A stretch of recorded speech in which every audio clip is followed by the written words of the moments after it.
مشیت الہی کے آگے سر تسلیم خم کر دیا۔ پھر اللہ تعالیٰ نے فرمایا میں مٹی کا ایک انسان بنانے لگا ہوں، پھر جب بنا چکوں اور اس میں اپنی روح پھونک دوں تو تم اس کے آگے سجدے میں گر پڑنا۔ ابلیس کے غرور نے اسے مردود بنا دیا، اور جب اللہ نے فرشتوں کو سجدے کا حکم دیا تو وہ سب سجدے میں گر گئے، مگر شیطان نے انکار کیا اور غرور و تکبر میں آ کر کافر بن گیا۔ اللہ تعالیٰ نے فرمایا اے ابلیس تجھے سجدہ کرنے سے کس چیز نے روکا؟ اس نے کہا میں اس سے افضل ہوں، مجھے تو نے آگ سے پیدا کیا ہے اور اسے مٹی سے بنایا ہے۔ اللہ نے فرمایا تو بہشت سے نکل جا، تجھے شایان نہیں کہ یہاں غرور کرے، پس نکل جا، تو مردود ہو گیا۔ اس نے کہا مجھے روزے محشر تک کی مہلت دے دے۔ اللہ نے فرمایا جا تجھے مہلت دی جاتی ہے۔ پھر شیطان نے کہا کہ مجھے تو نے ملعون کیا ہی ہے، مگر میں بھی تیرے سیدھے راستے پر چلنے والوں کو بہکاؤں گا، ان کے آگے سے اور پیچھے سے، دائیں اور بائیں سے، غرض ہر طرف سے آؤں گا، اور تو ان میں سے اکثر کو شکر گزار نہیں پائے گا۔ اللہ نے فرمایا یہاں سے ذلیل و خوار ہو کر نکل جا، ان میں سے جو شخص تیرا کہنا مانے گا میں تجھ سمیت ان سب سے جہنم کو بھر دوں گا۔ بارگاہ خدا بندی سے دھتکارے جانے کے بعد شیطان عزازیل ابلیس بن گیا۔ اس کے غرور و تکبر اور اعونت کی بنا پر اس کی ہزاروں سالوں کی تسبیح و تقدیس اور عبادت و اطاعت اس کے منہ پر مار کر اس سے عرش سے فرش پر پٹک دیا گیا۔ ناظرین، قرآن کریم میں اللہ تبارک و تعالیٰ فرماتے ہیں کہ ہر نفس کو موت کا ذائقہ چکھنا ہے، یعنی کائنات کی ہر جاندار کے لیے اللہ پاک نے موت کا وقت اور جگہ متعین کر رکھی ہے۔ اس سے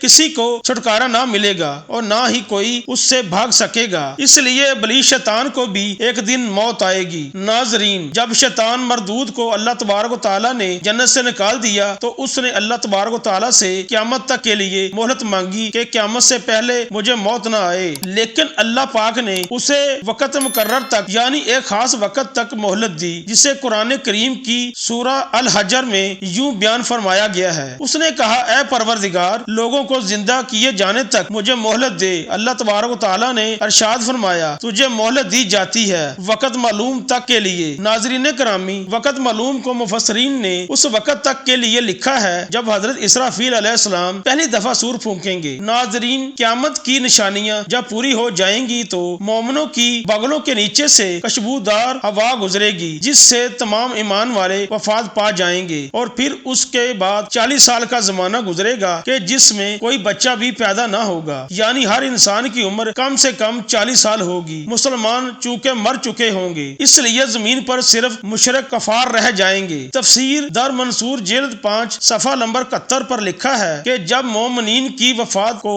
40 سال گزر چکے ہوں گے تو پھر حضرت اسرافیل علیہ السلام پہلی دفعہ سور پھونکیں گے۔ شروع میں اس کی آواز نہایت کم ہوگی کہ لوگ کان لگا کر سنیں گے، مگر پھر یہ بڑھتی بڑھتی اس قدر زیادہ ہو جائے گی کہ کانوں کے پردے پھٹ جائیں گے، ان کے نتنوں سے پیپ بہنا شروع ہو جائے گی اور لوگ مر جائیں گے، انسان، جن، فرشتے، یہاں تک کہ شیطان ابلیس کو بھی اس نسخہ اولا کے وقت موت آئے گی۔ اس کے 40 سال بعد حضرت اسرافیل علیہ السلام دوسری مرتبہ سور پھونکیں گے تو پھر تمام مردے زندہ ہو جائیں گے اور قیامت قائم ہو جائے گی اور میزان لگے گا، یعنی نفخہ اولا کے وقت ابلیس کو موت آئے گی اور نفخہ اولا اور نفخہ ثانیہ کے مابین 40 سال کا عرصہ ہوگا، اور یہ کہ ابلیس 40 سال تک مردہ رہے گا۔ ناظرین، آئیے آپ اس بات پر روشنی ڈالتے ہیں کہ ابلیس کو موت کیسے آئے گی اور وہ یہ 40 سال مردہ حالت میں کہاں گزارے گا۔ اس سلسلے میں حضرت کعب احبار رضی اللہ تعالی عنہ کی مشہور روایت پیش کرتے ہیں۔ حضرت کعب بن احبار رضی اللہ تعالی عنہ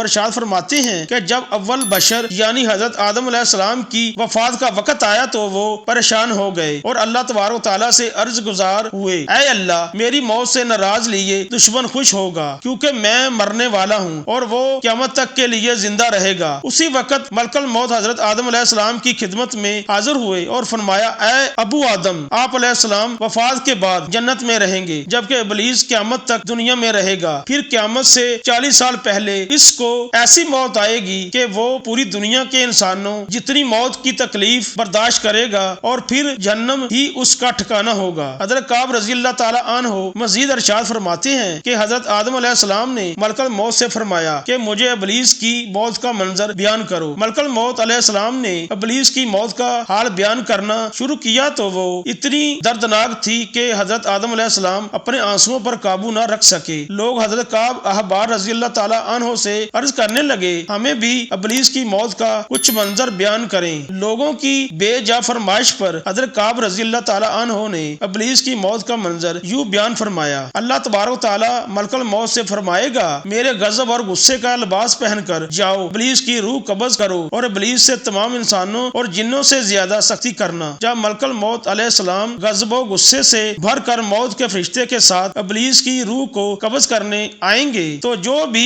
آسمان اور زمین پر ہے ان کو دیکھ لے گا اور فوراً ہی مر جائے گا۔ جب ملک الموت علیہ السلام ابلیس کے پاس پہنچیں گے تو وہ دھاڑے مار مار کر روئے گا۔ پھر شیطان کو موت کی تکلیف دی جائے گی جو کہ ساری مخلوق کی تکلیف سے بھی زیادہ ہوگی۔ ابلیس گھبرا کر مشرق کی جانب بھاگے گا تو کبھی مغرب کی جانب، لیکن ہر طرف اپنے سامنے ملک الموت اسلام کو پائے گا۔ سمندر میں چھپنے جائے گا تو سمندر اسے جگہ نہ دے گا۔ آسمان کی طرف بھاگے گا تو وہاں مقرر فرشتے اس کو آگ کے کوڑے ماریں گے۔ حضرت آدم علیہ السلام کی قبر کے پاس کھڑا ہو کر کہے گا، اے آدم، تمہاری وجہ سے میں ملعون و مردود بنا، کاش کہ تم پیدا ہی نہ ہوئے ہوتے۔ پھر ملک الموت علیہ السلام سے کہے گا، کتنی سختی اور تکلیف کے ساتھ میری جان نکالو گے؟ ملک الموت علیہ السلام فرمائیں گے، جتنے لوگ جہنم میں ہیں ان سب کی موت سے کہیں زیادہ تکلیف اور سختی کے ساتھ۔ یہ سن کر شیطان تڑپنے لگے گا اور چیختا چلاتا ادھر ادھر بھاگنے لگے گا اور اسی جگہ پہنچ جائے گا جہاں اس نے جنت سے نکلنے کے بعد پہلا قدم رکھا تھا۔ وہ جگہ آگ کے انگارے کی طرح سرخ ہوگی، زمین چنگاری کی طرح ہو جائے گی اور زبانیاں فرشتے